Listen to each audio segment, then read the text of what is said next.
My man, last time we had you, you were like 12 kilo heavier. Yeah. Damn. Dude, you look like a different person. And that Thanks, is, man. I appreciate it. and look at the drip you got on right now, man. You're looking good. You're Thank living your you. best life right now. This is it's cold in Colorado. It's like 20s outside, snow covering the ground. You know what's crazy? It's cold. Yeah. In Toronto, we have like no snow right now. Really? Which is crazy. Like green grass. Yeah. Like this isn't all of Canada though. They got like in Quebec, Alberta, Saskatchewan, crazy snow, but around the Toronto region, around the Great Lakes, like nothing. It's nuts, man. It's January. We got no snow. It's grass. I'm walking around like this should not be. I don't know what's happening. It's kind of scary. I was talking to I had an Uber last night, and my man came from, I forget where he came from.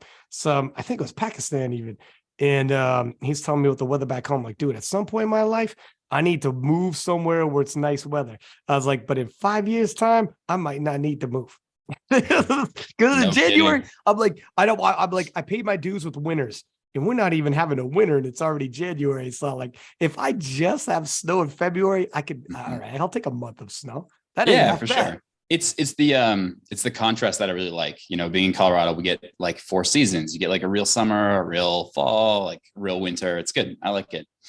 Dude, in Canada, we can have 4 seasons in one day. You wake up, it's sunny and nice. Snowstorm hit, and it gets like a little more chilly, which would be the fall. Snowstorm hits, and it's holy shit. Like it could be all in one day. I think it's a lot like Colorado, though. No contrast here if anyone wants to come. Dude, that's the non-contrast that I'm hoping for at some point. But Florida's a little crazy. But that's a whole nother, but we'll digress. Yeah. That's a little different. But we digress. So, Bryce, man, let's talk about this. We've obviously had Eric on and talked about like the weight cutting and your different goals, etc. But yeah, for anyone listening who is relatively new to powerlifting, Bryce having won IPF World Championships, massive showdowns in USAPL, like against Ashton Rouska and some of these legendary battles you had versus Becky, like some legends in the game. You've gone head up in the Battle of the 105s. This dates back to 2017 in Belarus, 2018 in Calgary at IPF Worlds, where we had multiple 105s who had all broken the open world record total, all clash on the platform. It's very unique.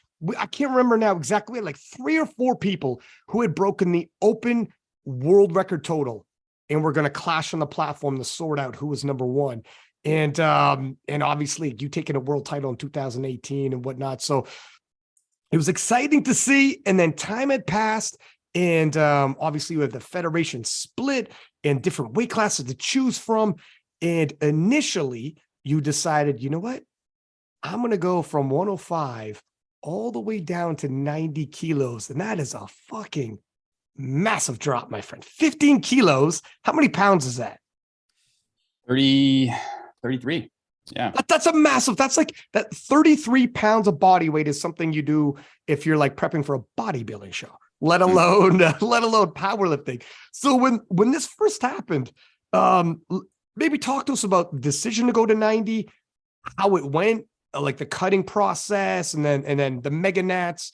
Posted up a decent total, but definitely had to have a drop there. And then obviously going to 93.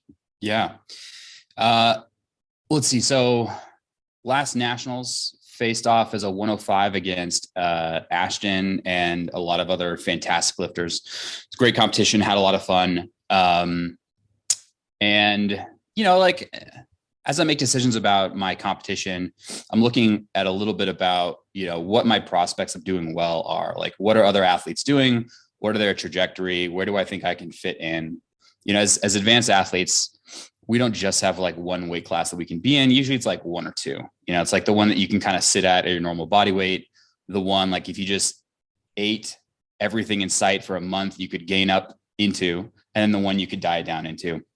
And so part of my reason was, look, this guy, Ashton Rouska is pulling 900 in training. He's squatting 800 in training. There's no chance that I'll be able to do that. Where else can I like be competitive? Also, I'm feeling a little bit fluffy.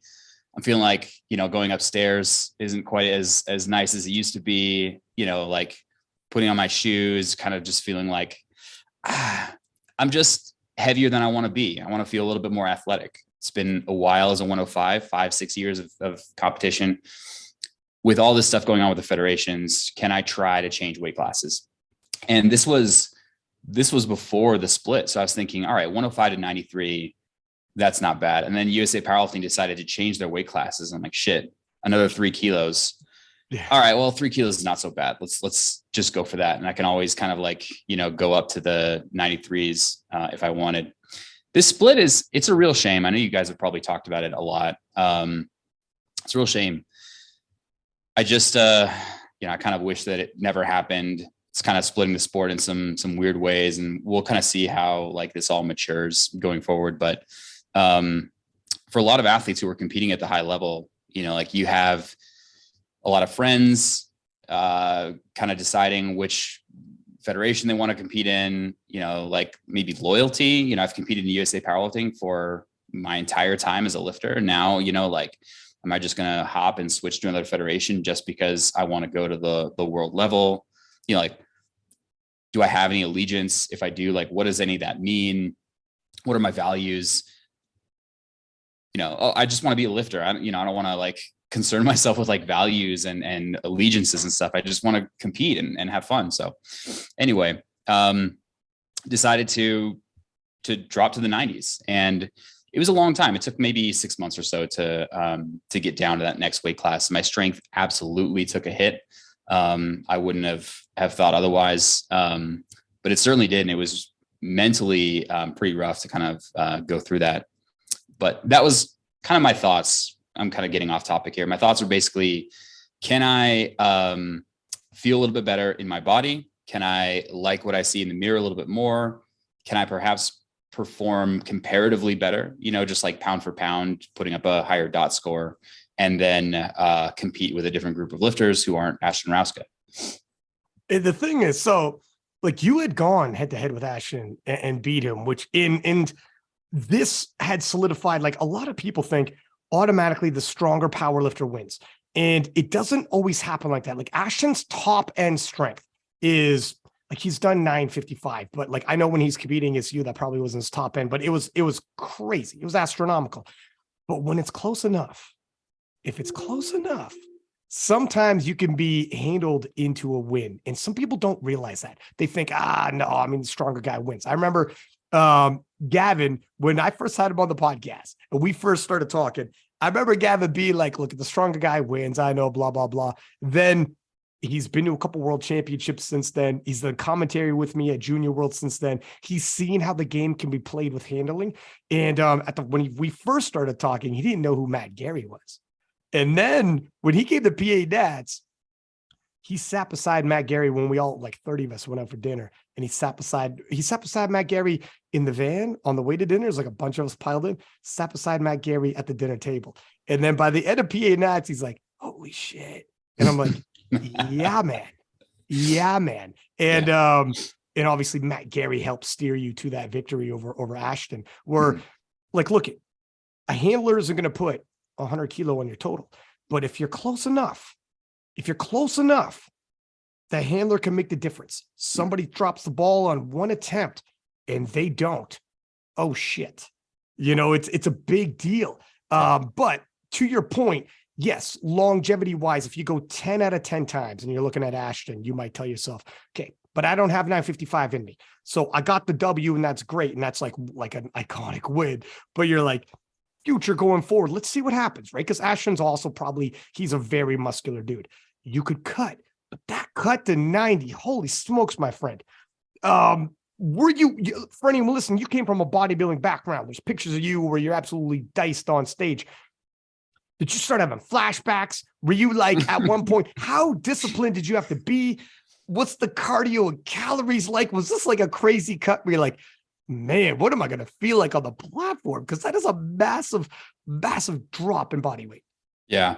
I was just thinking about this. I think when you have a certain amount of muscle mass and when you're not a lightweight lifter, I think cutting is a little bit easier. like even dieting calories aren't like, eating less than 1,300 calories or something like that. So I think there is a body weight factor that just makes it easier for some people. I didn't have to do anything too crazy. So I dieted down to 94 kilos, and then we I was 93.7 a few days and stuff like that. And then we water cut and did like acute weight manipulation the last little bit to get to 90. But before that, it was basically just tracking my calories on a daily basis. And I think I was doing an extra like 20 minutes of just regular walking pre-training on 3 or 4 days per week. So a little bit of extra daily activity, going on a few extra walks, and then monitoring my calorie intake. And what was the calories that you were eating? It was around 2,200 or so on a daily basis. Okay. That's not bad. It's not amazing, but it's not bad. Yeah.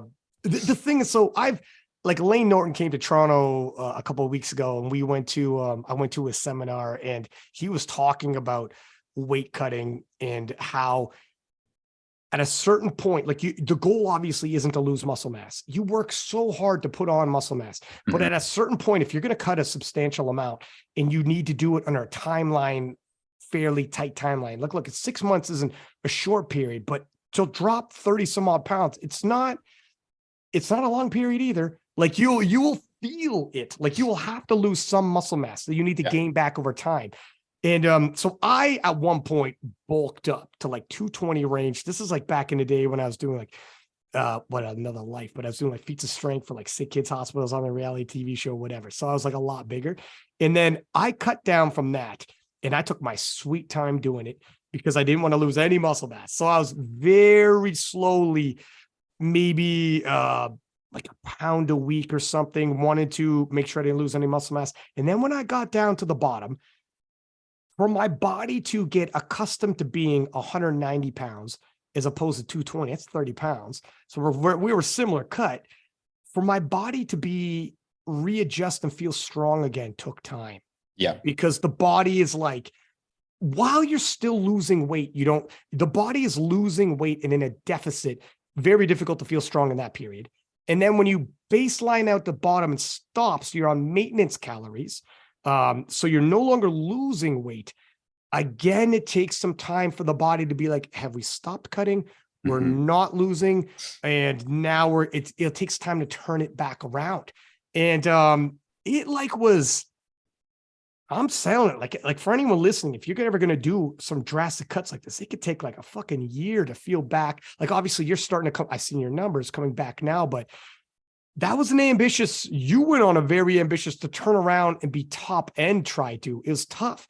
Talking to Eric Helms, he said it might've been actually kind of mentally for you to hit 90, come back to 93.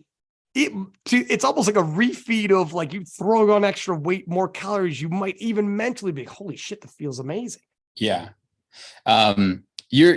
What you described about kind of strength going away and then kind of slowly coming back, that's really what I experienced too.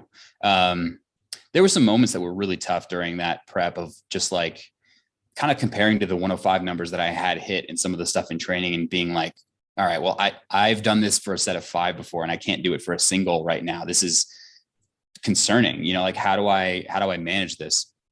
And, I kind of had to lean on Eric a lot. And he would just kind of say what you said, it's going to feel different on the way down than it is when you're at maintenance. Let's just auto-regulate now. Let's put the right weight on the bar. Let's get out the other side and kind of get your calories back, get you used to your new leverages, kind of find those new positions, and then things will start to feel a little bit better. And so there's a good amount of trust in just believing Eric and just kind of going through this process. It was a new challenge, So there were some rough moments, but he was absolutely right. Things do feel a lot better when, number one, you're on more calories on a daily basis, but number two, you're just kind of used to the way that your belt fits, the way the bar feels on your back, all that kind of stuff. It cannot be understated what it's like to feel like a smaller human being. I know like it's like people like, it's just weightlifting. That shit gets in your head, man. We all know as powerlifters, when certain numbers get in your head, like when you have certain plateaus you're about to break through, like that squat, that's a certain level, whatever.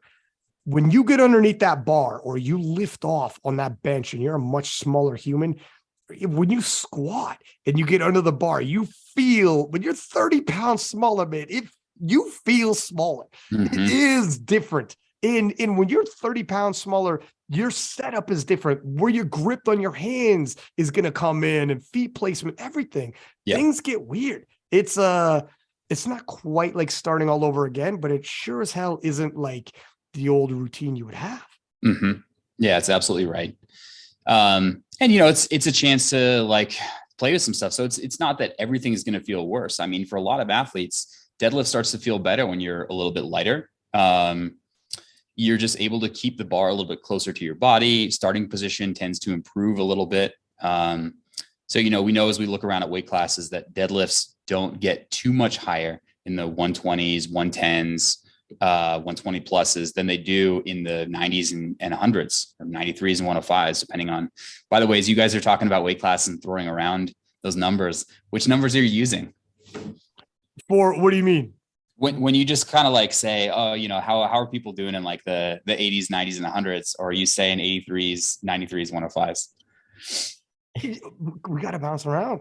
You gotta like, it's one of these, it's tough. Like, to your point, the splits change a lot. So when you're comparing numbers, I mean, it's like, obviously the 82.5 and 83 is very close. Yeah. But the difference between, like, honestly, the difference between 66 and 67.5.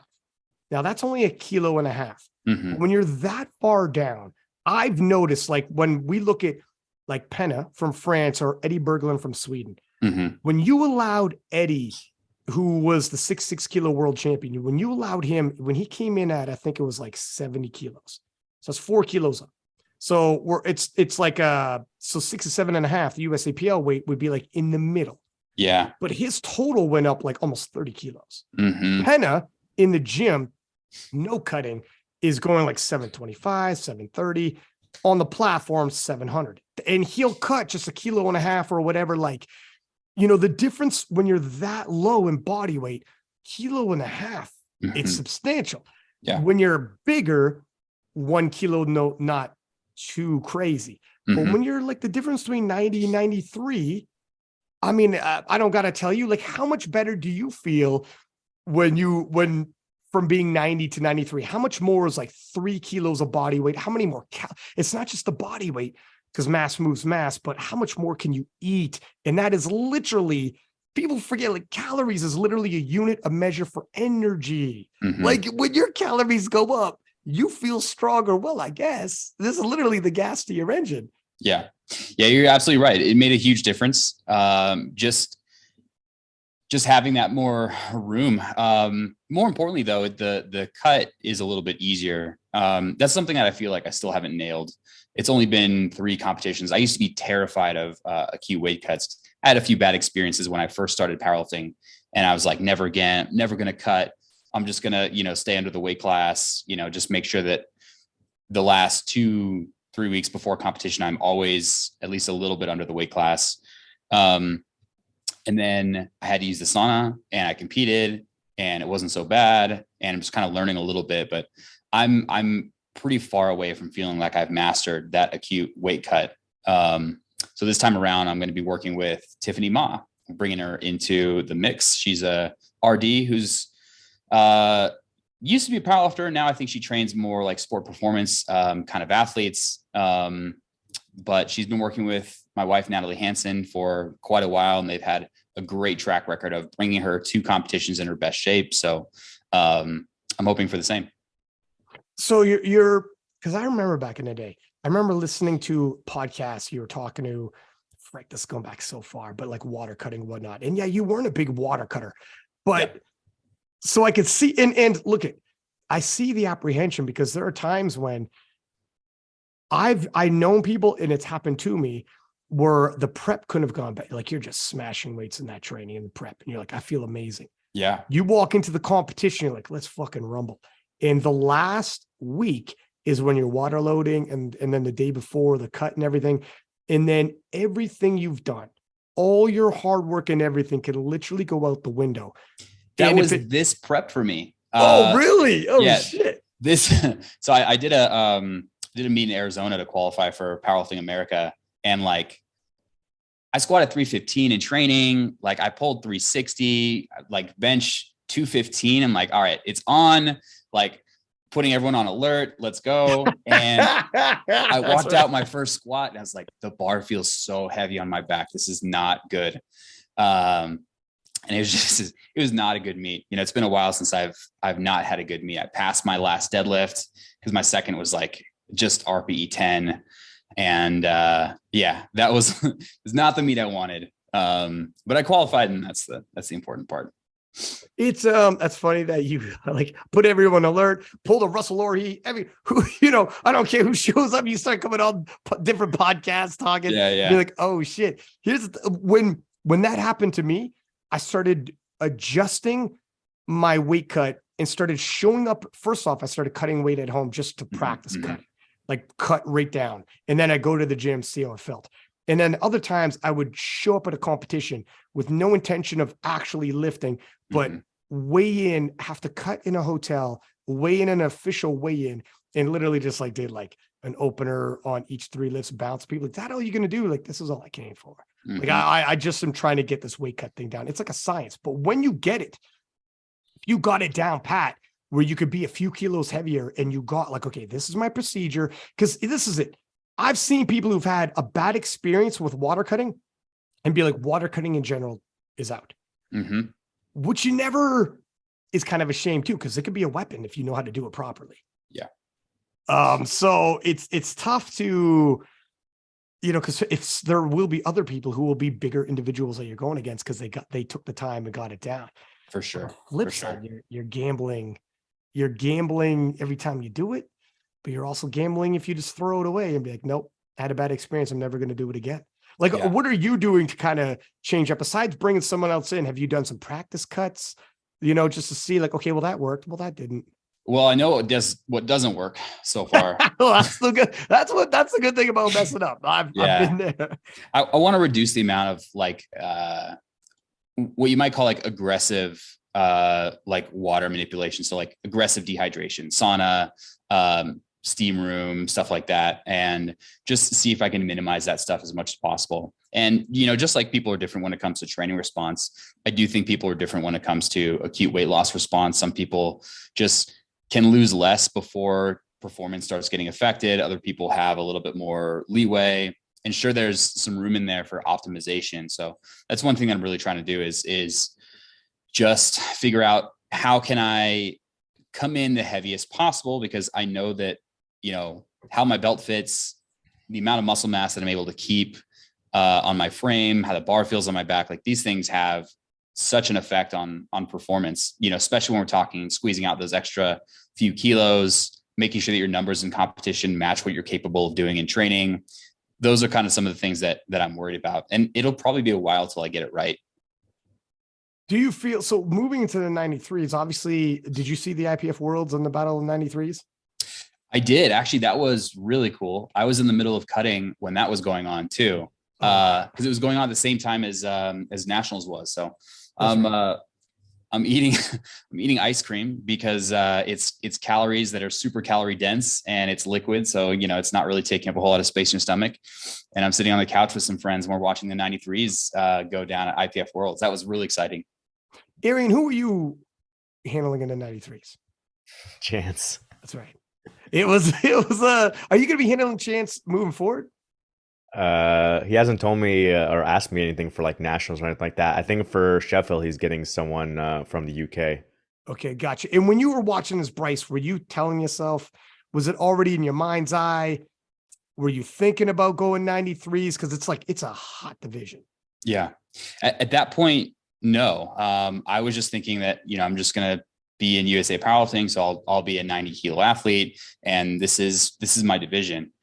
One of the reasons why I decided to go to Powerlifting America, you know, number one is the extra 3 kilos really does help. And the shot at, you know, making it back to the world championship, like that's all awesome. But the other thing is I started doing some work for USA Powerlifting in revamping their live stream, something I'll talk more about in the future, but I couldn't both do that work and then compete at nationals. You know, it would just be too much. So I still want to be a competitive athlete. I still want to do this work for USA Powerlifting. So let me switch, and this may solve a few problems at the same time. Yeah, I mean, listen, I did commentary at Worlds and also competed, and doing two things at once can be extremely distracting. Yeah. The worst part of this, talk about water cutting, this works in. I was water loading while on the air, and dog, like 3 hours on live. I have to pee so bad. It is insane. And near the end, it's like, holy Jesus, please. And I'm like dying. And as soon as we wrap up like squats and you have a 10-minute gap, I am running to go to the wash. I'm like, oh my God, I was so uncomfortable. Yeah. And I was like, man, I'm not doing that very often. But even just the stress of, I've seen the kind of stress that happens at competitions in terms of like, from the live stream to like the event, like when it's not just you flip a button and it happens. Always things pop up, and there's no way you could do both and have live stream stuff you're doing, and things pop up, and oh, by the way, you're competing tomorrow or that day. You have to be available. Like on the fly, when things happen, you have to be available to do these audibles. It's a good decision not to try both, man. I think that would be a disaster. For sure. Right. One of them is going to get the ball drop. Yeah. It's difficult enough, you know, for a lot of these high level athletes who are also coaches who coach some athletes and then go compete, you know, the next day. It's always nice when you compete first and then you can go handle athletes after that. But the flip side is difficult. So my hat's off to these high level athletes who can like handle the day before they compete and then, you know, go out there and do their thing. Yeah. That's I mean, Joey Flex will talk about that work because he was in the 120s, and he was like, by the time he hit the platform, and people who think that you don't lose, like you're not using a lot of energy while not handling, yeah, the stress will definitely get you there. Sure. It's not just like it is, you're loading plates constantly, but when you're in a big firefight and you're handling, it is stressful. It's on the fly, all on you. You put in the wrong attempt and you cost somebody else a win. It's huge. Yeah. So you were like crunching numbers the whole nine. By the time you compete, yeah, man, you're not sleeping well. You've expended a lot of energy and excitement. And Joey would say, like, look, I'm not like Joey like could lift. Obviously, I think he squat 750. Was that right? I think I want to say I think I remember that 40 at one point. So he's strong, but he would say like, I knew I was going to make my bones as a coach, and it is going to impact. You know, it's a balance. You've almost got to choose. That's why it's difficult for you this whole time. You've been an elite level coach and an elite level lifter. It's got to be a very tough balance. Yeah. When I have athletes who are competing the day before that I compete, I just make sure they're taken care of by someone else. So like I can handle on a Thursday and lift on a Saturday. That's fine. As long as I kind of have that one day of downtime where I can just chill. Yeah. So moving into the 93s, when you saw the battle of the 93s, is it enticing that, like, is the 93s, do you think in your estimation, the hottest division in powerlifting? Because it's got to be up there. Man, every time I like make a decision to try to avoid a competitor, I end up in an even more competitive class. Yeah. I mean, that's when you were like, dude, you could have hit it like from just like in the US alone, Chance, Gavin, Jonathan, to the worlds were like Emil, you know, Sasha, Gustav. It's crazy. Yeah. It's wild. There's some phenomenal performances happening. And it's cool because we're starting to see like some people who have a really standout individual lift, but who are also really well-rounded. You know, like we all know Keiko has a phenomenal bench press. We know Chance has a phenomenal deadlift as well. So it's really cool to see some of these matchups taking place. And yeah, it's so competitive. Now we have the Sheffield as well. And so I'm not even sure who's going to show up at Powerlifting America Nationals. I haven't asked them directly, but I really don't know who my competition is going to be when I get there. That's like, does that, you're 100% right. So this probably won't be the case moving forward. I don't think. I think the scheduling is going to be for sure. They're going to move it. Yeah. Right. So because of the scheduling, it's a little tough. If the scheduling works out in the future, and I think it is going to, where it's like nationals, then worlds, then Sheffield, and it's just bing, bang, boom, and nothing kind of conflicts. And we reset the calendar and then it's nationals, then worlds in Sheffield. This is just an awkward year. Yeah. And due to that, yeah, you might be showing up at PA Nats. Does that help mentally to be like, hey, fuck it. You know what? I don't know who's going to show up there, so I can't overthink it. Or do you, because you've been in some tight battles before, you're accustomed to this, or do you prefer to know and you're like, okay, this motivates me when I know who's going to show up? Mm-hmm. You're right. It can go either way. For me, it helps not knowing who's going to show up. It's so easy for me to like, I don't know, think myself in circles about, you know, what my chances are of squaring off against someone based on some lift that I've seen in training. And, you know, you have to go through that process of reminding yourself training lifts are different than competition lifts. Anything can happen the day of competition. Like focus on yourself. And so it's nice just not to have to go through any of that back and forth and just focus on myself, show up, do the best I can, and see how it goes from there. Just to remind people, like, Arian, can you let people know how they're doing the world's team decisions for the US? Well, the first round is if you hit you win nationals and you hit the specific qualifying total that's listed there. And then the second round goes to people who are competing at Sheffield who hit the specific qualifying total. And then from there, the third round, then they go back and just put everyone kind of in a pool and just rank them by how close. I think it's how close you are to that total. Basically, they say Carpino, which is basically just averaging out what the total is at the last three worlds. So you want to know what the 93s is? Is that what you're asking as well? Yeah, and also like probability wise, because if I gotta pull up the post. Okay, because if Sheffield ends up very 93 kilo heavy with the lifters, and we already know Kaiko and Chance obviously are going to be there from the US. So there's two individuals right off the top. But they would be in the second round if they don't go to nationals. So for nationals, right, for the 93s, it's 868. So whoever wins nationals and hits that 868 is going to get that first spot. Then from there, it goes to Chance and Kaiko if they don't do nationals, who's going to get it from Sheffield. Then you're only allowed 293. So then the rest of the 93s go into the alternates. So the winner of USA Nationals, if they hit over 868, is on that team. And it's all about who's going to be, because you're allowed two people a weight class.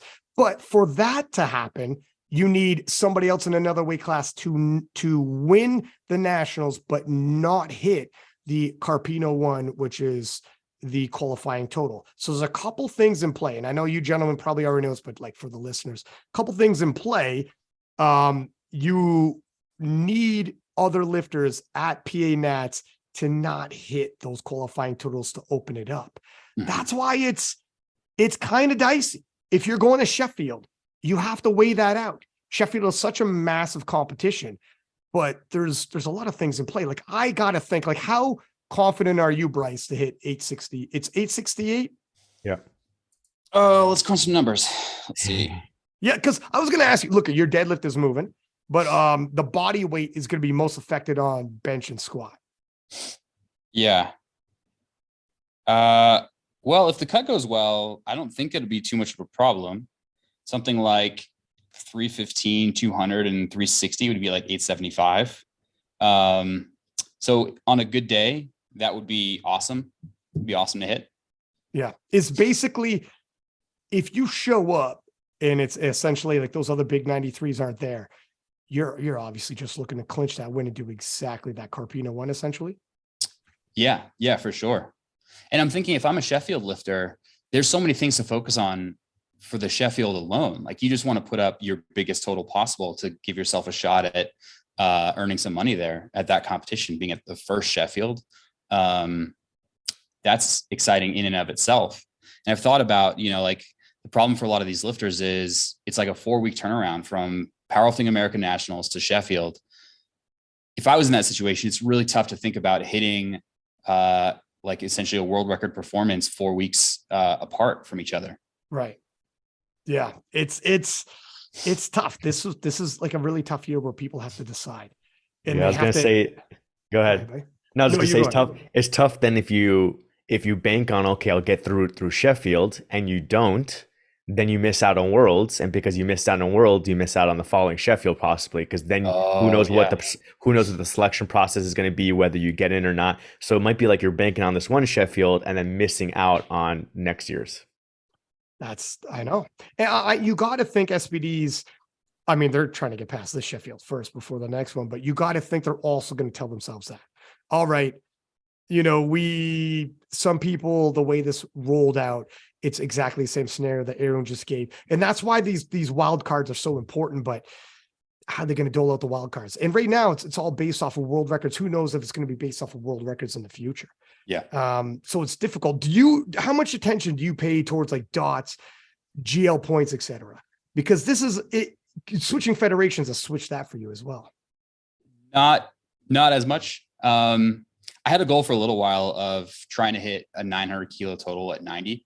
And then Jamar Royster was the first person to ever do that, to hit 900 total at 90. I think it was like 895 at a body weight of 89.5, which is sick. That's the highest 10 times body weight total anyone's ever hit. So as far as like body weight multiples, that was the big thing on my mind. And now it's just kind of like focusing on the total, improving my lifts. I think I've mellowed out a lot as a lifter in terms of like, some of the numbers that I care about and like chasing world records and stuff. And just like, they'll come if I just put in the hard work. Right. Yeah. A lot of it is in terms of like standings at the end and whatnot. Like I think in the USAPL, due to the Pro Series and, the standings with dots, et cetera, it kind of shifted some focus there a little bit. Like some of these competitions are straight up on dots. You win, lose based off of that. Yeah. But in terms of the old head-to-head, in the IPF anyways, it's not as much of a focus on that because even their biggest money meet being Sheffield has nothing to do with these. It's all about like how close you are to the world record and if you succeed it and go past. What are you expecting from Sheffield in terms of like who wins, who I know not all the wild cards are announced, but from what you know, I've not seen a more star-studded roster of athletes with more incentive to do well than the Sheffield. Like just hearing some of the stuff that Taylor and his coaches have talked about, like they've been planning for this performance for like 8 months, back. Like we wanted to hit this certain number, like just so that like could land in a good spot for Sheffield and, like not raise the world record too much and like, save some, like it's a lot of money and there's some phenomenal lifters. And I think SBD has done a really good job of making it even, like I think percentage above or below the world record as far as like what your potential earnings can be and like how you place, that is really fair, I think. Because these are all high level lifters, they all have a good amount of training and it's a small, well-controlled competition. It's going to be really exciting to watch. Men, women, like it just unbelievable. It is. That's the toughest. Like, how do you make this as fair as possible? Every single formula you can use, from Wilks to good lift points to dots, there's people who are going to be like, I don't agree with it. And that's where like Sheffield with SBD, they're like, how do we make this as even as possible with this kind of money? Just say, okay, let's just use the world records. How close are you to history? It is, and for some people it's tough. Like some people going into worlds, they had to go all out to win worlds, like Chance, for instance. 93s, which you're entering. Whereas other people could be like, I better take my foot off the gas a little bit if I can, like Taylor Atwood, and be like, I am not, and which is scary that at 790, he did 790 total foot off the gas, except for bench. But you could, his squat, his deadlift. I was talking to, in obviously Arian being with TSG could speak to this. In 2019, when we saw Taylor do 790, he was jumping up in the air after a squat. He was all like, oh my God, this is amazing. He was so like proud of himself. And then that's 2019, 2022, he's literally sleepwalking to 790. Like it was like, it was like a casual squat, casual dead. And then I asked him backstage, I'm like, it looks like your pulse wasn't even raised for this. And he's like, dude, my training usually is like 5 days a week. It was like 3 days a week. So this was a casual 790 with casual training, not crazy training. That's why he could do it casually. it was like, so I'm like, damn, where would you be at? The Mhm. big thing is he's got to stay as fresh as possible, injury as like not as injured, which is tough because they really push that envelope in terms of, workload. It's insane. What have you done? Like you had said, like you're like advanced, you're in your mid 30s, like by no means, especially in powerlifting, it's like prime years, but have you switched up training over the years to kind of mitigate injury and sustain yourself? I feel pretty lucky in that regard. I think my technique on all my lifts is pretty sustainable, so it's not like I'm picking up overuse type of injuries.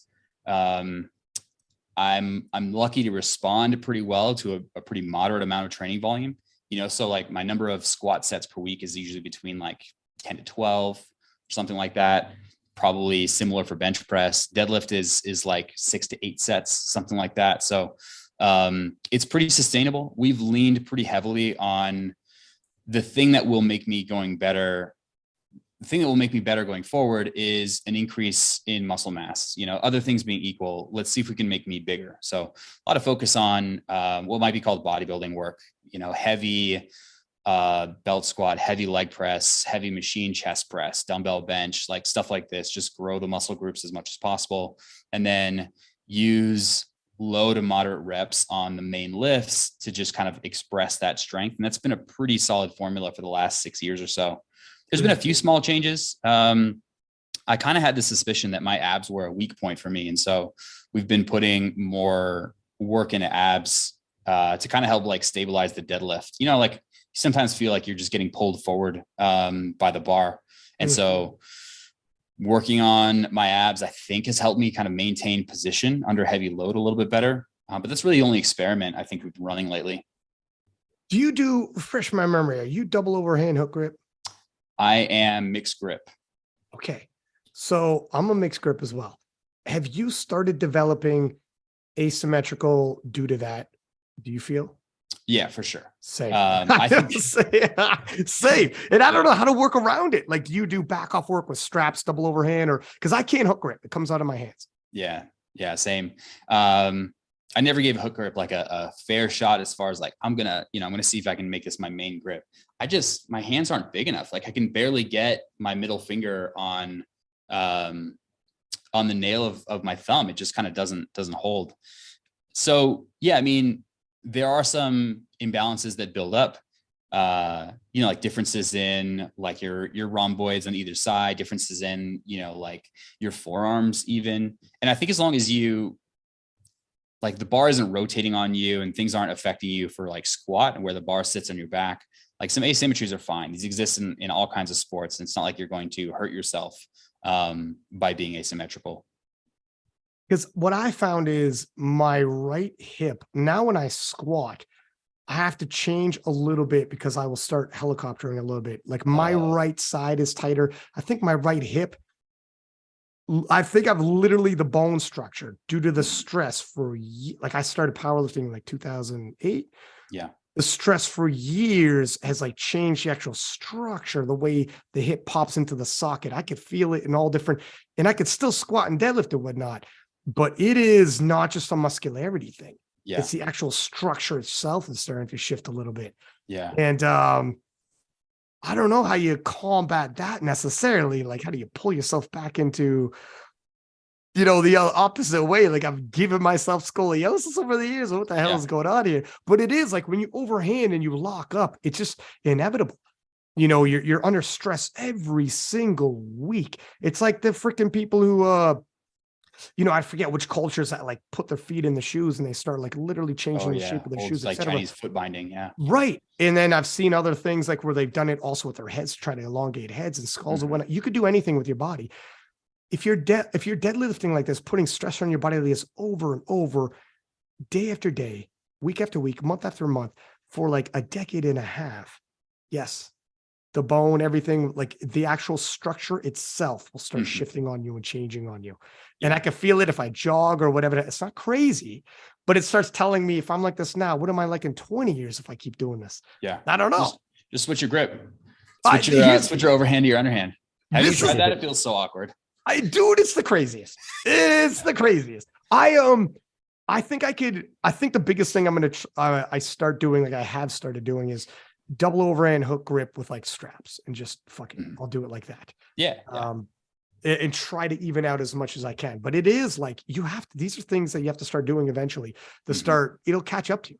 I remember asking a bunch of people, but like a lot of the people that I'm talking to are lifters that are still like in the open in their 20s and 30s, but it probably won't catch up to you until like later in life. Yeah. Right. Yeah. But For sure. yeah, That was one of those things. Like one of the reasons why I wanted to drop some body weight is I'm 35.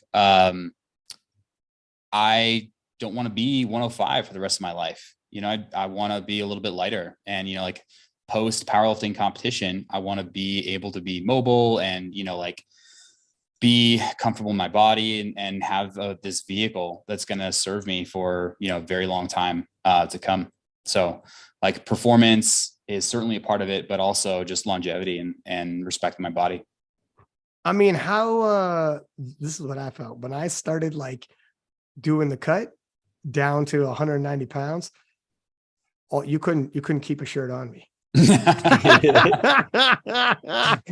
was the most humble of gentlemen. Are you all of a sudden like, okay, all right? Actually, I don't see a heck of a lot of shirtless pics on you on your Instagram. You've been relatively humble. It's not my style, you know, but at the same time, I'm trying to be a little bit more like comfortable in my body, and certainly being lighter has helped me with that. Honestly, like I feel for men and women in powerlifting, in fitness, you know, like there's such a standard that, you know, like this mold that everyone quote unquote should look like, you know, like you have to both be strong and be lean, and like have big muscles and stuff like that. And I think having that as a standard is just really tough for everyone. It's like this impossible standard that social media has certainly helped to contribute with. So I would love to love my body weight at every size, you know, like regardless of what my size is, just kind of be accepting and comfortable with my body. But certainly I'm more accepting when I'm leaner, you know, and this is the trend for just about everyone, you know, like closer to competition, people are starting to get leaner. You see more shirtless pics, you see the pictures post weigh in, all that kind of stuff. Oh yeah. And it just ebbs and flows further out from competition and closer to competition. So, dude, I shit you not. I had a podcast and Bob Matthews came on. My man was shirtless for the podcast. Okay. My man was shirtless for the podcast. He was feeling himself, and look, he's diced. He's jacked. God bless. If I look like Bob Matthews, I would be shirtless as well. But it is, when you're in this, it's like, it's powerlifting, but still like the fitness industry. We know tons about nutrition. We know tons about obviously weightlifting, and the way you appear, you sell more programs than you as a coach will know if you look like someone wants to look, or your athletes, at least your athletes, right? And you're strong, someone wants to be strong. That's why a guy like Russell Orr, he has no worries in terms of like selling product or whatnot. You see Russell Orr, and you're like, how do I get like you? How do I get strong like you? How to get a body like you? It's difficult to not fall into that. And in terms of traction, when you post, when Russ goes shirtless, you know, or Jessica Bittner, like she's like for you, like impossible in terms of body physique, obviously like not totally impossible because she's done it, but like they are the pinnacle in terms of physical specimens. No doubt, because they're world champions like that. Right. But in terms of like when you hop line social media, you have access to that. And that is going to get the most pop just in terms of your posts, whatever you're selling. If you have coaching services or if you're on a product line, like when Jessica Bittner posts about SBD or posts about, you know, any of her different products that she's pushing, massive push. So there's got to be like a little bit of you know, in terms of capitalizing, there has to be a little bit more incentive in terms of like, look it. So 105, I'm a world champion, etc. But as a 93, probably get some traction if I want to. It is inspirational, not even just in the vain point of view, but like if you see somebody and they're like if you're at 35 now, imagine you're like 45 and you're looking like you look. That's inspirational. If he could do it, I could do it. For sure. You know for what I mean? sure.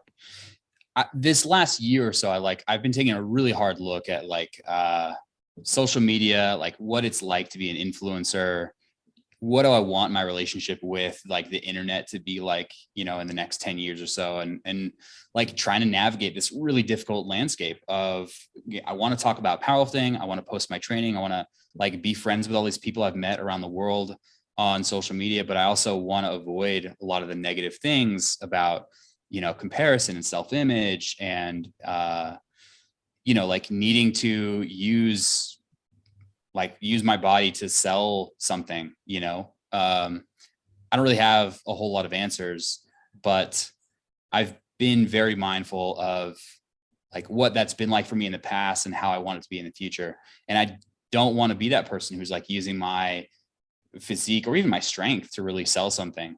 And I think it's tough for powerlifting coaches. Like information alone isn't enough these days, most of the time, to sell something. You have to be strong or be good looking or be diced or something like that as a vehicle. It's not just about your skill set, your experience. Yeah, it's quite because I see both sides, because it is still fitness, right? It is still like we're weightlifting. Mm-hmm. So a lot of it is like, well, let's see your muscles. You're weightlifting, right? Or you're doing nutrition. Well, I hope you're in good shape then. Let me see what you look like yourself. Like, it's very difficult. It's but in the end of the day, you're also like, you're an athlete posting up numbers. It's tough too, because like you said, I don't want to be just on strength, but then you're also an athlete. You're also like your number one athlete. Speaking of athletes, what athletes do you have right now that you're excited about that we should be looking out for? I just started working with Rico Biden from no kidding. 93 from France. Yeah. So I'm excited to see his prep into French nationals in 10 weeks or so. So that'll be fun. I've got another athlete from Belgium who's going to Euros there as a 105. So excited about both those guys. And it's been a lot of fun. Rico, I've seen him at Junior Worlds, and like, he's got a hell of a lot of talent on him. And I think, if I'm not mistaken, didn't he used to box at the French nationals? Did he tell you his background with that? Yeah. Some boxing and then some soccer before that, I think.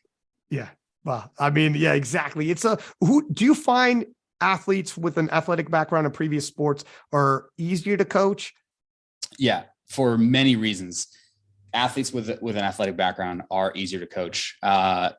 They've worked with coaches for longer. They know the value of hard work a little bit more. And I think they have this basic movement library so that it's a little bit easier to teach them new skills. I feel like they acquire technique changes a little bit quicker. So yeah, I mean, for those reasons, and just for like the general athleticism, the increase in muscle mass from starting a little bit earlier, those athletes usually have a leg up in some way. Yeah, well said, for sure. Like, there's something to be said about coachability. Mm-hmm. And when you come to a coach, some people, they just like, doesn't matter what RP you give them, they're doing their own thing. And you're like, all right, well, that's kind of what I said, but it's kind of not as well. Or the day of, you could try to calm them down and they know how to get calm and get into the pocket, or they just don't. They're not used to the big game. They're not used to some trash talking, pulling them out, some pressure. Guys like Russell, or he likes to do some talking, raise the heat, the temperature of the room. Then when you show up on that day, he's doing things purposely to be a little louder, a little whatever, to keep raising the temperature and the pressure. And then if you start falling behind and he's pulling ahead, he's letting you know he's pulling ahead, not by trash talking, but just being loud and being and then it's like, well, these things happen. Whereas when you come from a background of competitive sports, probably a little harder to pull you out of pocket like that. You've grown up in that environment, so it's a little more difficult. It doesn't mean you can't learn these skills. It's just easier as a coach. Having an athlete who's been through that. You just have time, the advantage of time and practicing these like intangible skills. Let's play the name game. I'm going to drop some names, and you tell me either like just one or two words or whatever the heck. First thing that comes to mind when I drop a few names at you. Okay. Right. And Arian, if you got some names that come to mind when I'm pulling these out, you can go ahead and drop in the name game as well. Sure. All right, kind sir. First one off the top, Jonathan Keiko. Dangerous, man. That bench is unbelievable. It's hard for me to see how it happens. and it's so consistent, dangerous, How about Chance Mitchell? determined. I have very rarely ever seen a harder worker, someone who wants it more. And that drive has just continued ever since he actually started working with TSA back in 2015 or something like that. And even then, just his tenacity, his drive to be better has just been something that's carried him through. So, yeah. Emil Krastev. I'm giving more words than just That's a few. okay. Sorry, I'm breaking They always the game. do. We always do. I met Emil a while ago, and he was a totally different lifter than he is now. So it's just really exciting to see where he's come. Oh, sorry. Nope. I'm thinking of Gustav Hedlund. I had not heard of Emil Krastev at all. And Pete Spence had to tell me, like, what are you doing? You're missing out on this guy. He nearly won worlds. So I don't know much of anything about him.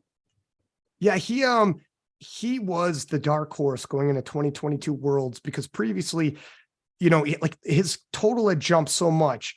It was a little misleading because he hit 847.5 like twice in 2021.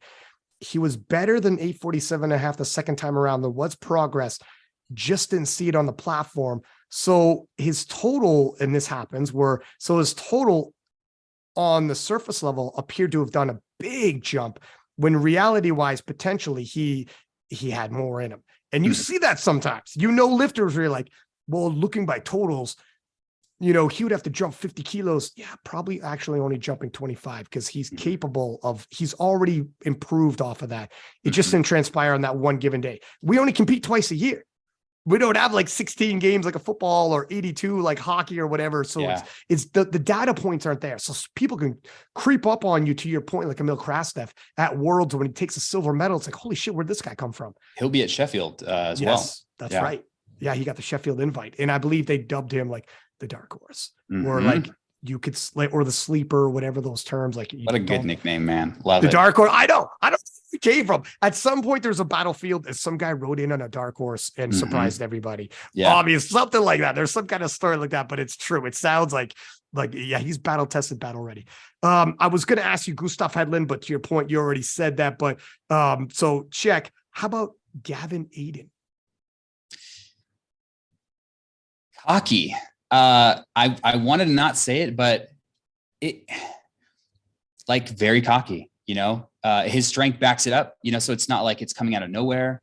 But he has so much self-confidence in like a different way that I've seen in other lifters, like very outwardly oriented, very like, I'll fight anyone that's coming, like, no one can beat me kind of stuff. Like, not that it's a bad thing. I think that's fuel for a lot of athletes to really just be their best, or, maybe it has another purpose, like it's advertising or something like that. I really haven't gotten too much of a chance to talk to Gavin. I did have a podcast early on that never went out, but I was kind of talking about people's perceptions about the IPF versus USA Powerlifting split. Gavin was one of the guys that I brought on. And so that was really like one of my only exchanges with him. But from the outside, definitely seems cocky. Yeah, he's got the youthful exuberance to it, right? Again, in terms like where does it come from? Well, first off, I think he's 24. So like, when you get really good and you're really young, man, that's what happens. You get cocky, your strength is only going up. You start to see what you're doing in training on the platform, and just like, no one can stop me. And he has an outgoing personality where if you meet him, you like him. Handsome guy, bodied up, strong, and he's 24. You feel like you got the world's your oyster. So you feel this way, right? Life eventually, when you get a little older, whatever, you might handle yourself a little differently. But yeah, man, he's riding a wave of positivity and he feels good about himself. No question about that. 100%. How about Matt Gary?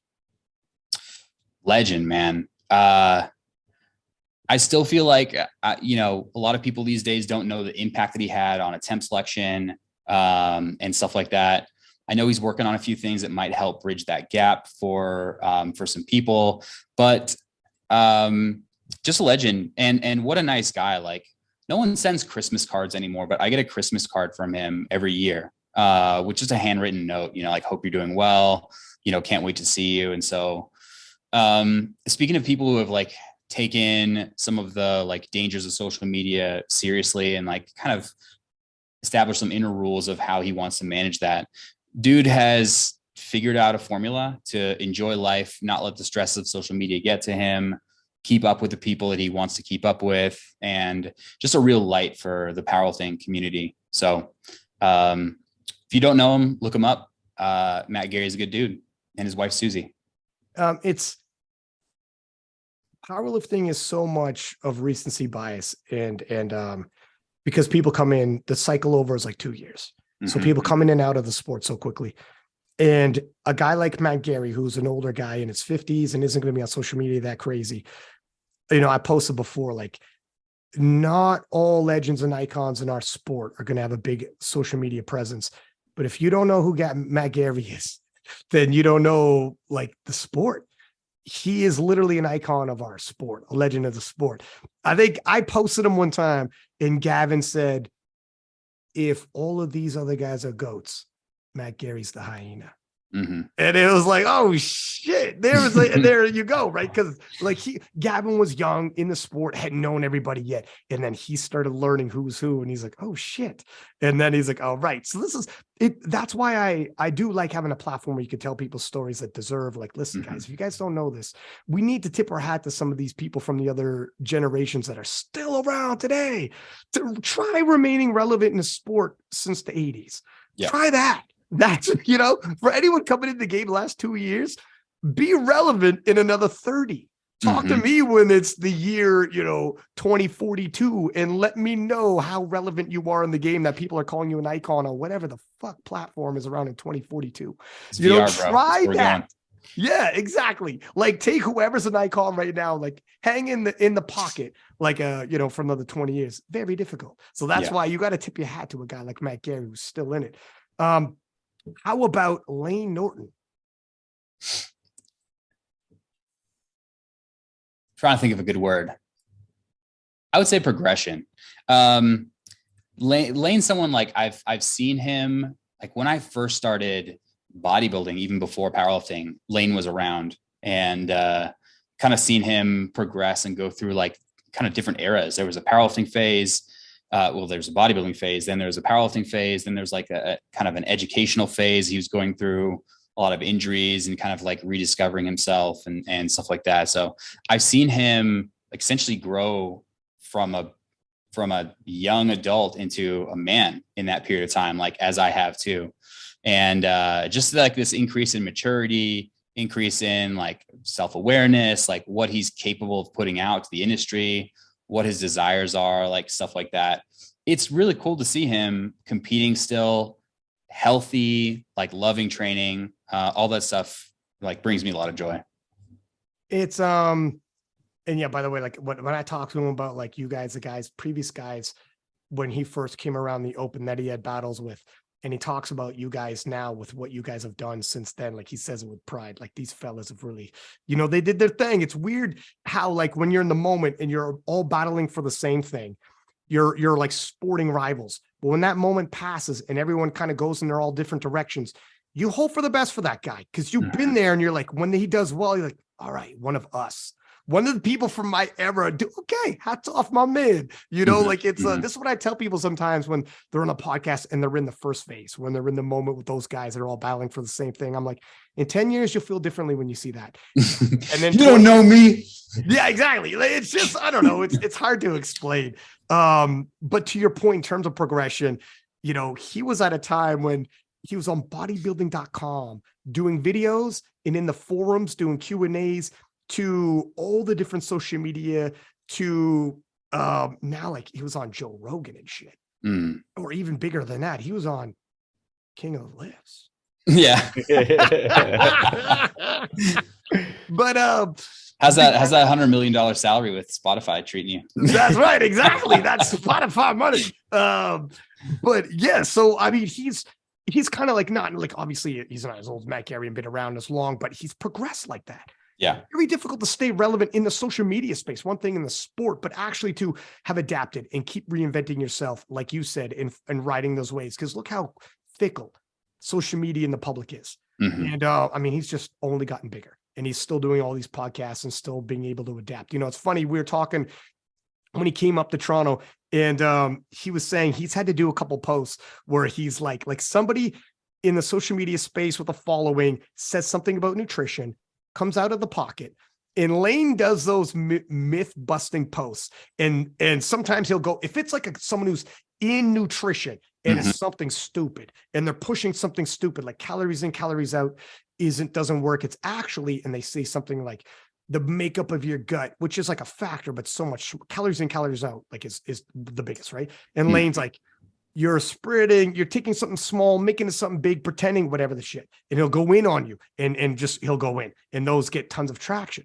And sometimes if it's somebody he likes, he starts a video with, fuck, I hate having to do this. He goes, oh, this sucks. And then he goes, oh, this sucks. Then he goes in on the person, right? And I told him when we were hanging, I'm like, dude, you know how many times? Because I know he listens to the podcast, and I'm like, I kind of hesitate, like, I'm about to talk about nutrition like we did earlier. Like, we were talking about nutrition, and I shit you not, every single time I'm like, I fucking don't want to wake up the next day and Lane's like, oh, this sucks. I hate to have to do this. Yeah, yeah. I'm like, I'd be like, well, man, I'm not even in fitness, man. I'm just like, you don't got to do this. But anyways, I'm sure like he hears so much. But yeah, so Lane Norton, how about Ashton Rouska? Ashton, like, I used to feel such like animosity toward him, like this rivalry, like, you know, like that dark horse with like the David and Goliath kind of thing, like untouchable levels of strength. Like, you see him in person, he's just like muscles on muscles on muscles, almost intimidation, really, in like a very like animalistic kind of way. And I feel more like just a friendship with him now, you know, like I feel like I missed a lot of the signs that he was trying to send me of just like, hey, I'm another dude who's lifting in the same weight class as you. Great job on that lift. You know, like he would comment on all my stuff, like, nice lift. And I would see those comments and I was think, this guy's trying to get in my head. You know, he's just trying to make sure like I always remember like he's on my, you know, he's in my radar. But I think it was just him saying like, good job, you know, like just being genuinely Ashton. So I think about him differently these days than I used to. Maybe that's that little phasic thing. Like, we're not rivals right now. And I can be excited about his lifts, and I can feel just a little bit more kinship for some of the comments that he sent me and like some of the conversations that we've had in kind of a nicer light than I did before. There's some growing up for me. Well, it's I don't even know if it's necessarily growing up so much as like, it's not necessarily a bad thing. Like, you were both vying for the same thing. You both clashed and a sporting rivalry is different. It's not necessarily when you're in the grind every day and you're doing something like weightlifting, motivation is big because it's a monotonous endeavor and it's daily repeat. And sometimes you need some kind of like the dogs are on your heels, you know, and they're at you. And like, I don't know. I know what you mean to your point where you don't want it to be unhealthy, where you start getting too negative or whatever, but you're good at, and I think this does come with age, compartmentalizing when that's done. We're no longer sporting rivals. Yeah. Move on and realize that was just because we're sporting rivals. And you're able to pull back after it's all said and done and be like, we're done. That's done. It's like when you see boxers who literally fight each other later on in life, when Ali, Foreman, Joe Frazier get together for a documentary, and you see it as they're like in their 50s and they can now sit down and talk. Whereas previously you could put them in the same room. You couldn't put them in the same room. It would be bad. It's that is to be able to turn that on and off is difficult. Maybe that is something you develop as you go on in life. Yeah. But it is, dude, it's kind of cool because you've been in so many battles with so many big names, right? Yeah. So many stories. For sure. I feel really lucky, actually. Oh, I mean, you're just about to, and we'll go back to the name game in a second. We always diverge a little bit, but you're about to enter into another hotbed of battles. Like, this is a murderer's row. I was just talking to somebody at the gym, and they're like, when you're at Worlds and you said, this is a 93 kilo class is a murderer's row. And here we go. A fucking get 105s was like 3 to 4 guys who all broke the open world record neck and neck. And you are right back into this all over again, 93 kilo class. Bryce, you are always in the hotbed. So it's lucky for you when you look back, you'll have plenty of moments. All right, going back to the name game, Russell or he? Bright. I think he was limiting himself being at 83. And I just saw him put up a monster total at that meet in South Korea, where he weighed in as a full 90. So I think he's finally giving himself some room to grow.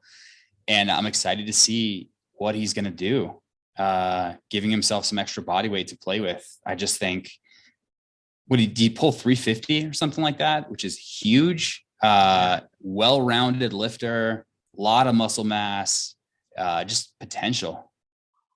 He, and it's interesting. Because he's been on top for so long, like since 2019, he was establishing himself as the number one 83, 82 and a half. Mm-hmm. And it's been him ever since. Now we're in 2023. And then moving up a weight class to hit the biggest 90 kilo total. He's been on top for so long. Now is the quote unquote villain arc that he's like the Chicago Bulls. He's like the Yankees. Here's the thing: when you're the Bulls or the Yankees, extremely popular, their merchandise would sell out. Bulls uniforms, Yankee uniforms, and all the rest of it would sell out like crazy because they're so popular, because they're so dominant. But because they're so popular and dominant, some people can't wait for them to lose. Yeah. And cheer, like the underdog story, cheer for the other guy to beat you. And now he's starting to experience that. Same with Taylor Atwood, starting to experience that, where it's like too good for too long. This is just the way it is. Yeah. Well, because it's boring, right? No one wants to see the same person win all the time. Like, I think one of the things that's exciting about sports is upsets and, people coming out of nowhere and crazy shit happening. Like, that's exciting. And so if the same person's winning or the same team's winning all the time, it just kind of gets a little boring, even if they're doing world record performances, breaking world records. People like to see upsets. I got a couple more names, but while we're on this topic, I was going to ask you these questions after name game, but let's keep it flowing real quick. What's on my head? Do you see yourself as the dark horse? Because you often in these, whether it was Versbecki, whether it was Rouska, whether like whatever, going into these 93s, because you're the one moving up from 90 now, and they've posted some big totals. Is that how you really identify? And do you like that? Mm-hmm. I'm doing my best not to focus on other lifters and like, how am I going to stack up? How are things going to go competition wise? But I'm not the guy who won worlds last year. I'm not the guy who won nationals last year, so it would be just looking at the odds. It would be an outside shot for me to win. I don't have a world record in the 93s, so I am coming from the outside. I'll absolutely say that. Do you feel like, though, like for instance, there have been people who have said this before, Randy Couture, who was like the internal, every time he had a match, he was an underdog, and people asked him like, how do you feel about that? And he's like, I prefer it because, guys like Russell, some guys revel in the pressure. And Russell says like, this kind of pressure is a gift. I love that kind of pressure because that means all eyes on me. On the flip side, guy like Randy Couture is like, I prefer all eyes on the other guy. I prefer, let him carry the pressure, let him carry it. When I show up, I got no pressure. People expect the other guy to win. Now I just let me operate in darkness. And when I hit the platform, you'll see it. Is that kind of, do you prefer that? Or because some people do you okay? Yeah, I do prefer that for sure. Like the less I get in my own head, the better, the more pressure someone else takes, the better off I'll be, like I think I would perform best if IPF Worlds was just my gym on a normal day, and we just all get together and just lift in the gym. We just have some judges who are sitting, drinking some coffee on the side and giving everyone whites and red lights. That would be fantastic. The most we can reduce the pressure, I think the better I perform. So maybe that's a skill set I have to do better developing, is like, how do you actually perform when you are forced to have pressure? Well, I mean, you have though, because let's talk about this. Leads to my next question is, you've had some upset wins at the biggest of big matchups, and you versus Christoph Versbecki, you versus Ashton Rouska, all of your different wins. What ranks the highest for you as of now in terms of satisfied win? Like that one, I really am proud of. Yeah. I think the 2018 win for gold at Worlds in Calgary. That would rank the highest for me. Because as sweet as the other wins were, I had to watch both Ashton and Christoph miss a third deadlift that they would have won if they had gotten that deadlift, so it wasn't like under my control quite as much. So I would say those were like less sweet than the 2018 gold. Now that leads me back to the name game in Christoph versus Becky. What will be? I don't know. I don't know what happened to him. Like, what happened to him? Arian, do you know? Do you have the answer here? You know for sure. What do you mean? Like, what happened to Christoph versus competing? Becky? Like, did he hop on juice? Is he just like, chasing a gigantic deadlift? He's still like a 3-lift powerlifter.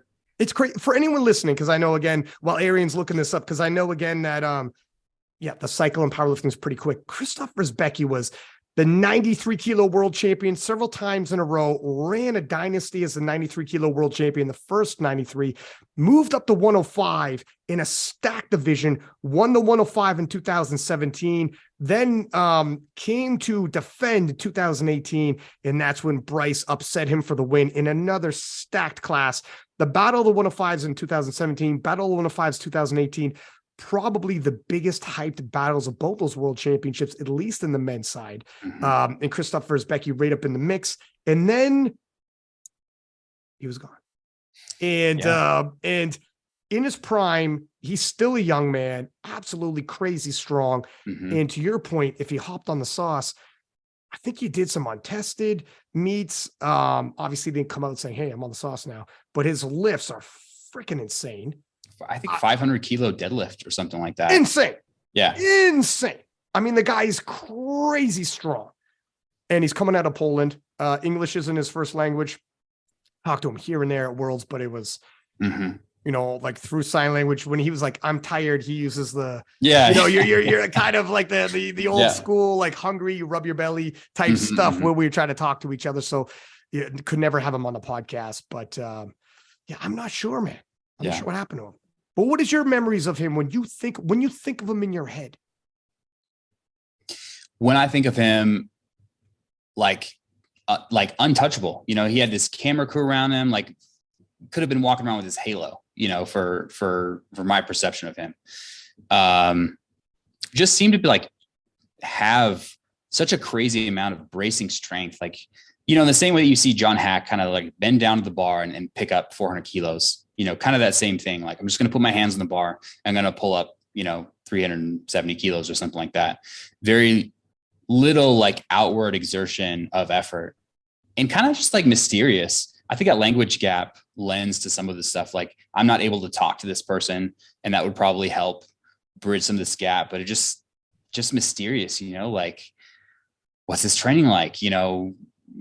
Where does his strength come from? Like, what motivates him?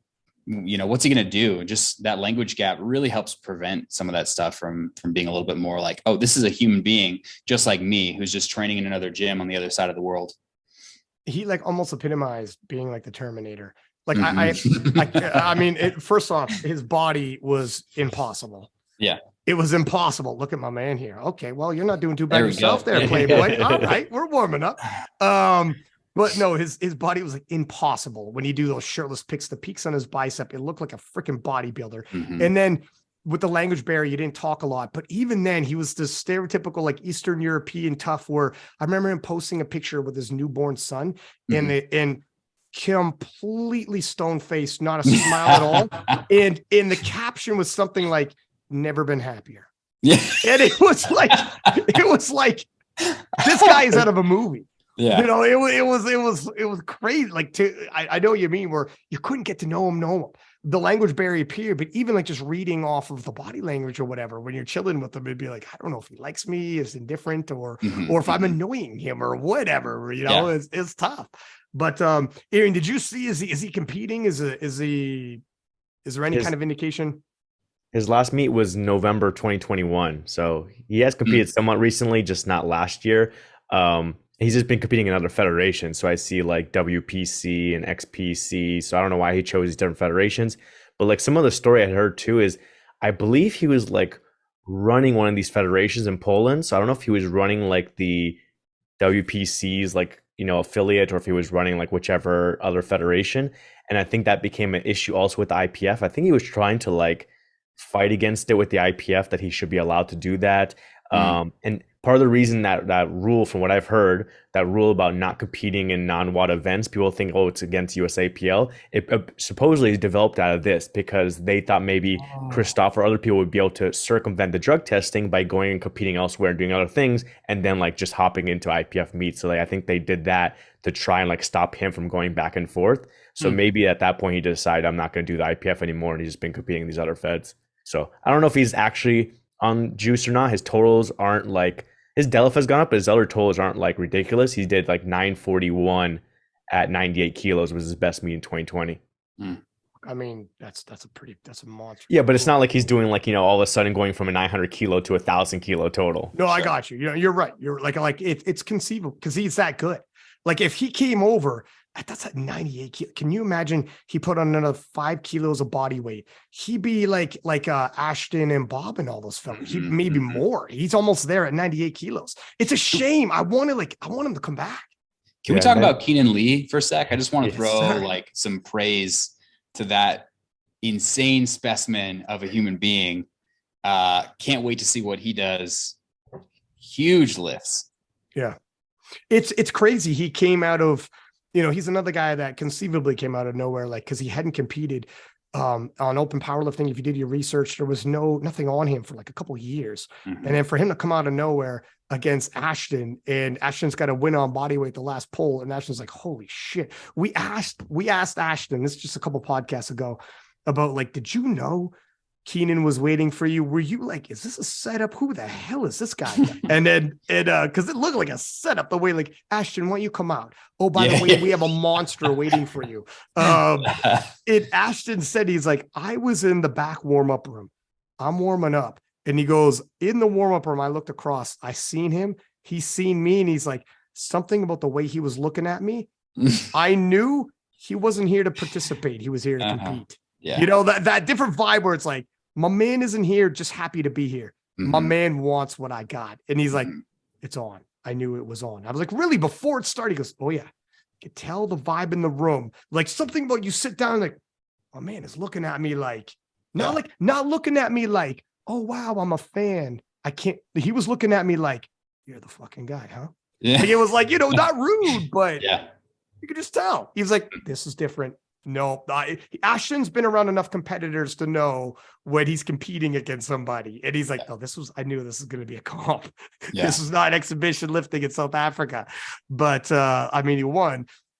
And all's well that ends well. But yeah, to your point, Keenan Lee finishing the year with the biggest total in the 110 kilo class. And there's guys like Bob Matthews and Ashton in the 110 kilo class. Yeah. Crazy. He's come out of nowhere. And I love that. I think it was Ashton who referred to him as some random Korean dude. Korean dude. Yeah. And he changed his Instagram name too. I love it. Yeah. Another name, Ray Williams. I have really fond memories. Speaking of announcing, what you do a lot, I was able to announce his first 1,000-pound squat at Atlanta. I was on the microphone for that live stream. Like commentating? Okay, yeah. Commentating, yeah. And that was a really special moment just to see like the first person to ever squat 1,000, like historical performance, still historical.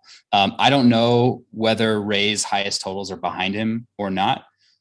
He's dealt with some injuries and just like going through life, getting a PhD, like getting married. These are things that take a lot of time away from a lot of athletes. A lot of like young athletes don't have to deal with a lot of that stuff. There's college, there's, like eat, sleep, girlfriends, boyfriends, whatever, like you don't have like a real world stress. You don't have to like, pay bills and go through life. So as I said, I don't know if his best totals are behind him or ahead of him still. But he's such a genuine dude and he walks his own path. He doesn't feed into like drama or rivalries or chasing numbers or anything like that. He's just Ray. So I'm really happy that I got to compete when Ray was like on top. Like, what a role model for just like holy shit levels of weight. And really kind of showing like what raw powerlifting can be. Really, really huge lifts. When I think of Ray, when I think of certain people, it brings me back to eras in my mind. And for me, Ray is one of the epitome, like brings me back to the era before the USAPL IPF split, when we were all under like that whole, it brings me back to that where he was such a dominating figure where, you know, everyone had to watch when Ray lifted. Like that 1,000-pound squat, to your point, that made ESPN, the real ESPN, not the Instagram account, but like ESPN. You know what I mean? Like the news cycle, like people, you show up at work and people who aren't into powerlifting are talking about it. Yeah. And like, he was that guy. It was, the room was packed when Ray would lift because everyone had to see what he was going to do. Yeah. It brings me back to that era, and it's crazy. I could feel it, man. At some points when I think about it, I could feel what I felt when it was happening. And it's like, you know, it's the nostalgia comes back, man. For sure. When I'm feeling it right now. Like I can envision his squat. He didn't even make the bar, or he doesn't. Let me phrase it in the present tense. He doesn't even make the bar look heavy. You know, like he's talking to himself with 1,000 pounds on his back. Like, this is lightweight. Like, I got this all day. I'm like, dude, can you focus on lifting for a second with 1,000 pounds on your back? I just reposted that 1,000-pound squat. And when he starts pacing and yelling at the bar, like he's yelling, the crowd's going crazy. You can't even hear what he's saying. He's yelling at the bar and he's pacing like he's a guy outside the bar about to scrap. Yeah. And it is 1,000 pounds waiting for him. And everyone in the comments like that reposted it. It's a squat from like 6 years ago or whatever the hell. And I mean, still get like in a day, 15,000 likes, you know, however many comments and thousands of shares. Yeah. Still to this day, people are like in the comments being like, holy shit, this is hype. Like, holy shit. People saying, either people who hadn't seen it because they weren't around the time are like, oh my God, was this hype? And then people who had seen it because they were around the time being like, wow, does this bring me back memories? Yeah. Like, whoa, does this ever bring it back? And to your point about like commentating moments like that, that's where like commentating, you can remember it because you weren't the lifter. So you have the outside looking in. It's easier to remember how you felt, right? Because you're literally like narrating it as it happens. I remember one time narrating Ray Williams at the World Championships and saying, we are about to witness possibly the strongest man in history about to do his thing. And I paused and I heard myself say that. And I was like, holy fuck. It was like, I got the most amazing job in the world. First off, I'm 20 feet away from this man and I'm about to see this live, but you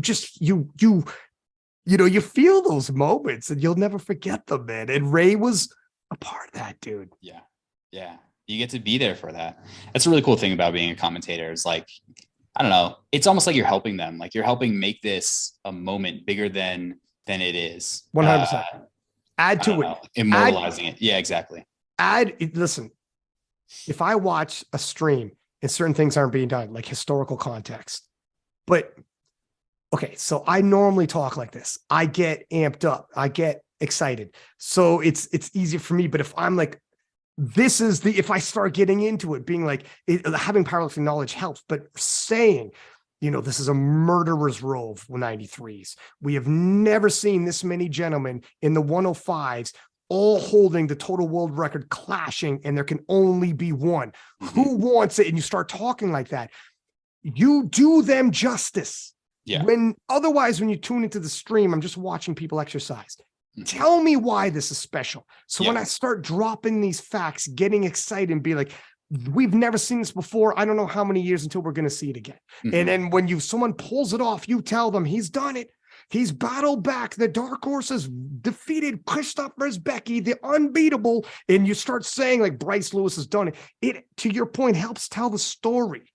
And I've talked to commentators who are like, just let the lifting speak for itself. You know, you just say the name, the weight, and it's like, no, but no. And they want me, no, bring it down. No, you don't got nothing to tell me. Like I listen to tons of commentary and take notes on other sports. And I'm like, that's what I want to lean in towards. And I start driving notes on how they did certain storytelling and drives and whatnot, and tidbits. It's like, there is a way of, it's not just information, but it's also, because sure shit, not a seminar, because there's nothing more boring, but there's also a way of giving context, storylines. He's coming back from this, that, or whatever. Yeah. She's coming back. And then why is that significant? You could help people be like, fuck, that was a moment. Yeah. When when the Olympics comes around every 4 years or something like that, and you're flipping channels and you find some sport you've never seen or never watched before or something like that, I think it's the stories that you really latch onto, because you don't have any context. And I think a lot of people watching powerlifting, or like, if we ever want to grow the sport, like we want people to be watching this who aren't just the friends or mother and father of the people lifting. Like we want like true fans of the sport. It's the stories that I think people really latch onto. You have to make it mean something. Why is this important to them? Why should you care? And that's, I think, what the job of commentators really is. Well, yeah, exactly. You need to make it digestible. Otherwise it's just people squatting. Yeah. So knowing your facts is good, but also bringing in, people could tell in the passion of your voice. I was talking to Arian about like putting on content on TikTok, and now I'm putting on the lifts and some comments that other people made in the comments. And I was going to put on me commentating the lift, but I can't. It makes myself cringe if I've seen the lift over and over. Like when it's live stream, it's actually real. I'm actually excited in the moment. Oh my God, I don't know if he's going to hit this.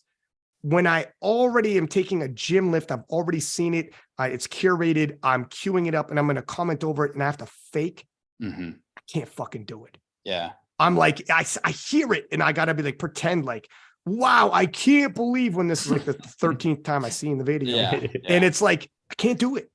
I can't do it, man. Like, this is not me. I'm talking now. The way I'm talking now is like the way I actually talk in real life. Yep. And when people see me on streams, like, oh, he blah, blah, like this is how I actually am though. When Chance was on here and he's like, I'm worried, man. I don't want you to burn out, because I'm like, no, dog, this is me though. Don't worry. This is, I wake up and this is me, my day to day. Don't worry. Yeah, I know this is you. Yeah. Yeah. So it's like, don't worry, I won't burn out. And I couldn't fake the TikTok type, like commentary over lifts type deal. I'd rather, I don't know. That's a tough one, but I got one more name, but Arian, do you have any, or have I burned through the names that you're probably all thinking as well? I mean, you're pretty much covering all his past and future rivals. Right. I don't. Well, I'm coming for Ray. I'm coming for him. Well, what's cool too is you and Ray will be together at PA Nats. Are you going to stick around to watch that? Yeah, I'll be there through Monday. Okay, cool. And also, so last one, also blast from the past, Brett Gibbs. Like cut short. Oh, that was a pun. Not bad, Brett. Clip it, Arian. That's. Don't let him explain himself.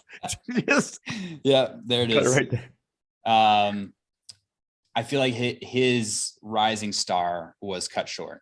And this happens to a lot of athletes for a lot of different reasons, but I would have loved to see what a healthy Brett Gibbs would have been capable of with more training years. And I know things change sometimes, but I know that dealing with injuries was just a huge part of whatever phase, the second phase of his lifting. So great guy, great personality, good steward of the sport, and just wanted to see more lifting out of him. It's like, again, people now might have missed the Brett Gibbs era, but he was a phenomenal talent. And Russ has been on here several times and said, number one rival I've ever had is Brett. A lot of people these days forget, because some people came in the sport after Brett. I get it. Brett's not around, but he's like, Brett was the one guy that when I was facing him, at times I'd be like, I don't know if I'm stronger than this guy, or better yet, I don't think I am. And I'm going to have to maneuver my way to this win. And obviously he did. Like, he lost to Brett, came back and beat Brett, but going in there, he's like, I don't know. I think Brett might be stronger than me. I just got to get attempt selection, hope he misses, hope I hit. Yeah. And that's how she goes when it's close enough. Right. Obviously they're close enough, but like he said, like in terms of a sporting rival, knowing that guy's out there walking this earth. And when we clash, if I want to be number one, it's him. He's like, it's been since Brett that I felt that. Yeah. You know, and he's hunting for it now, and it'll come eventually. That's how sports work. But he's like, yeah. People name other rivals that are more recent, but he's like, no. I think people are forgetting what Brett was to the sport. And people are just now starting to catch up to Brett's platform numbers, let alone his, I think he did, and I don't know if you remember, was it like 862.5 as an 83 in the gym or something crazy like that? Brett's full end potential is insane. Mm-hmm. You know, and that's what Russ is. 220 or 225 bench out of him too, as an 83 is just like, and that was full range of motion, you know, like just muscling the bar up. Just so cool. Yeah. It's to Russ's point, he would see things like that. The training, here's a mock meet in the gym, and it was like 862.5 and he's an 83. And Russ would be like, well, I mean, you know, when we, you got to tell yourself, fuck me, this is going to be tough.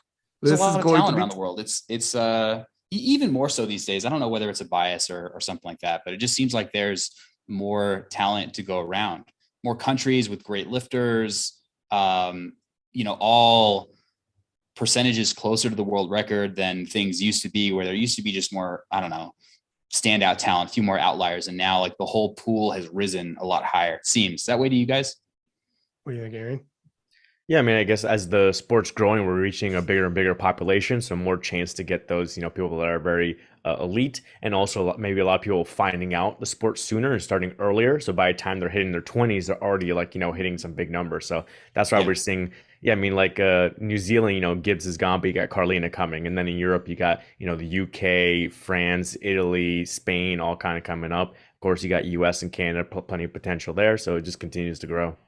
Yeah, I do think because of the social media, people are finding it a lot younger. Like I was weightlifting my whole life, but I found powerlifting in my 20s. But like with social media, this is like back before like Instagram and all the rest of it. With social media, you could find it super young. And you have people like Emil Krastev in the 93s coming out of Bulgaria. Look at the 93s for an example. Bulgaria, Sweden, a freaking French lifter who was 18, hit 800 kilos as a 93. He's 18. He's a sub junior and he's hitting 800 kilos. When I was talking to Lane was like, dude, when I was a 93, I hit 800 kilos and I was like super happy about it. What's this in? Yeah. You know, we got to wrap it up. You were just messaging Bryce that I also got to wrap it up as well. Thanks, Ryan. Ryan doesn't know how to multitask. He just reads it. I can't read and do all this at the same time. It is terrible. But I do got to wrap it up as well. But listen, that was the last name, Brett Gibbs. Before we let you go though, Bryce, where do people get a hold of you for coaching and to follow you on the social media? And if you want to give a shout out to anybody. Yeah.